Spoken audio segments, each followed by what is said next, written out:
countries have had success, including Australia, after the Port Arthur massacre. I spoke to Tim Fischer, who was Deputy Prime Minister at the time, about the ways Australia and New Zealand could have an effect on US gun policy through trade and tourism. Look, Lisa, under the current trade deals, there's zero tariffs on legal ammunition being exported from the USA to Australia, for that matter New Zealand, and of course zero tariffs on the thousands of guns being legally exported from the USA to New Zealand. What I'm really about is enough is enough. If I can say one word to the National Rifle Association, it's a great Italian word, basta, enough. The US Congress has now got to stand up to the NRA, the US administration, the White House, because this latest tragedy in Vegas has to be called for what it is, an avoidable atrocity. I want to talk a little bit more about the NRA in a minute, but in terms of this idea of a massacre tax and also travel advisories to put people off going to America, those suggestions, what is your end aim with those suggestions? It's to jolt the USA, jolt Americans and jolt any American I now meet and make them squirm on the matter that they may not own guns. They may fully support Michael Bloomberg and others in the US and their sensible approach to gun safety measures, but they've got to do more than that. They've actually got to organise against any congressman that allows this dysfunctionality to continue. How far are you prepared to go with that? Are you prepared to tell or call for tourists not to visit America, to boycott America because they're unhappy with, or you're unhappy with gun laws? I mean, how far should we push it? Lisa, I think Australians, Kiwis, should still proceed to the USA if they have to, but think carefully about it. More particularly, plan carefully where they go in the USA. New York is actually slightly safer nowadays, thanks to some of the great work of then Mayor Michael Bloomberg. But Midwestern states per capita, far worse. And to put it in brutal terms, you are 15 times more likely to be shot dead in the USA than here in Australia per million people. So you're trying to exert pressure, but I'm wondering, is it okay to meddle in domestic politics of another country? Yes, it is when it's Australian and New Zealand citizens in danger. Chris Lane was shot dead on a peaceful afternoon in a small country town in the USA, doing nothing else but jogging along by some bored teenagers. I say again, it's time. It's time for action. It's not good enough for White House spokesman to say now is not the time. Now is the time, sadly. Do you think you're alone? Are you considered to be a bit of a zealot, or do you think there's a political will to pick up on what you are saying and suggesting in New Zealand and in your own country? I was taken by an anchor of one of the TV programs of the US a couple of days ago who called out their congressman and said, enough of your prayers and thoughts, we need action, and you're going to see a lot more of that. This time around. Orlando last year, 49, I thought would have caused movement in the station, so as to speak. Vegas, 10-1, over 500 casualties, some 59 confirmed dead at this stage. I do allow that the US citizens and abroad have common sense. And I do allow this time they have the chance to get it right, including President Trump, who does say most recently gun laws are a matter to be discussed a little down the track. But the thing is, you mentioned Orlando there, and there was Sandy Hook as well, where a number of young children were killed in a gun attack. If there is not the will to make change after incidents like that, which there wasn't, President Obama tried, he couldn't get anything through, what makes you think it will change now? Because the patience of the free world, the Western world, the mobile world, is running out. And there's a sort of sovereign set of laws for each state, and there's the Second Amendment for the US.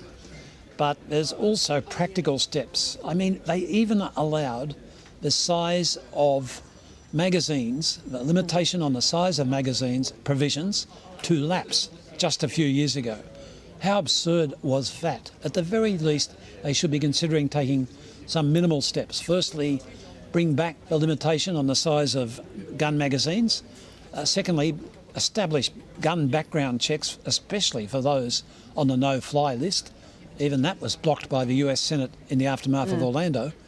And there's a number of other small incremental steps which would show a bit of faith and show a bit of effort is being made. Do none of that, stand absolutely stuck in the mud and the blood, then look out, USA. Life won't be all that simple, and there are things small nations can do to bring some further pressure to bear. And what are you thinking in terms of bringing that pressure to bear? Other than what you've mentioned, do you have some other thoughts? Yes, I do. But let's give them the chance in this immediate aftermath.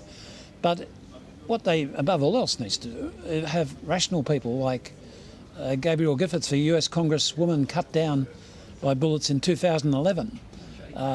Give her a chance to go out into that public square with hundreds of others, because the polls actually show the NRA does not have a majority lock on these matters, even though through their dollars, where do they come from, they do have a lock on the Congress as we speak. But times are changing this time around. I think there is a real momentum following the tragedy that unfolded on a peaceful Sunday night at a country music concert along the Strip in Las Vegas. So what you mentioned the NRA, so what responsibility do you think that organisation needs to take for recent events?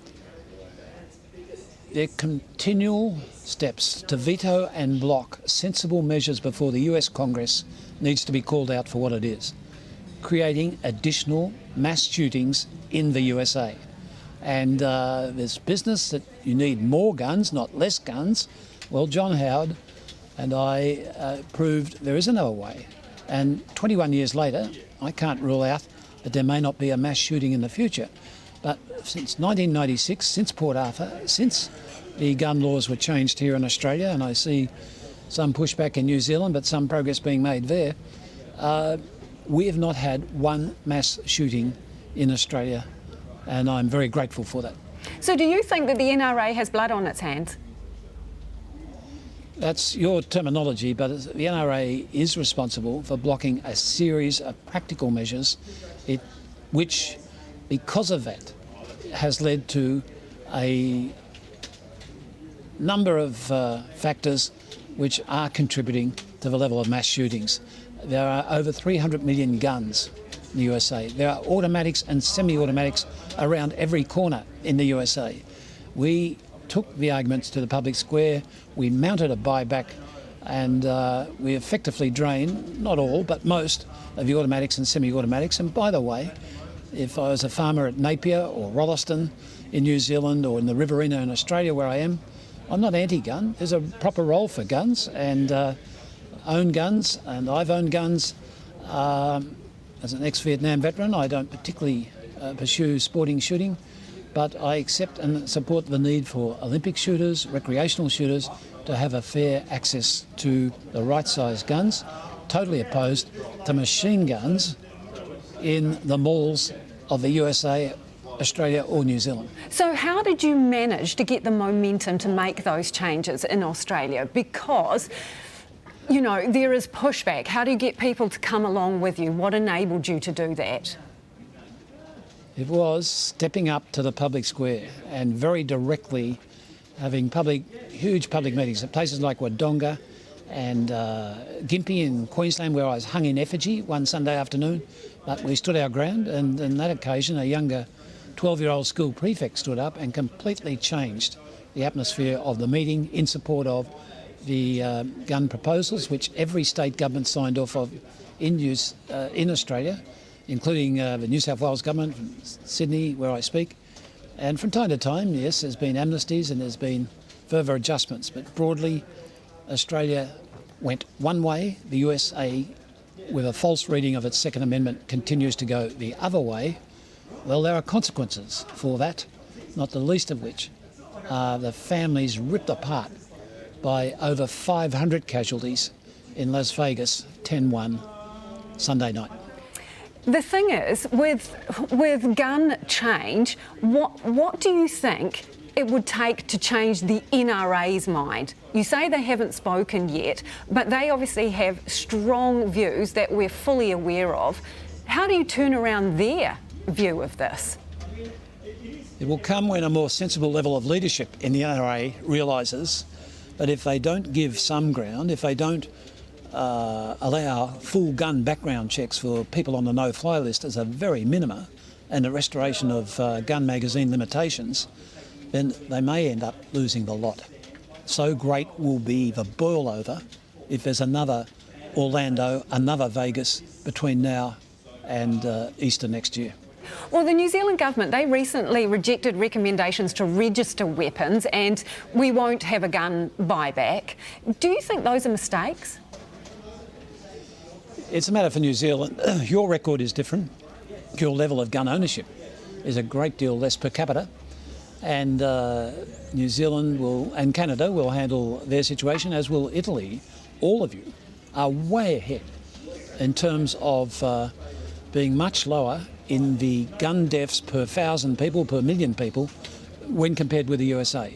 So I refer you to good wise people like Lockwood Smith and others to pontificate as an ex-MP, ex-Minister for Trade as I am. I must admit, as Lockwood and I went into bat for free trade across the Pacific, I should have done more work on the small print. I wasn't really fully realising I was letting in with zero tariff ammunition from the gun manufacturers in the USA, who then turn around and give massive donations to the NRA, who then made donations to campaigns here in Australia against gun law reform. Do you think that we're naive if we sit back and think that something like this couldn't happen in New Zealand? And we are naive in Australia. Of course, it can happen. It can be a mass shooting, a major scale mass shooting in Australia, in New Zealand, in Canada.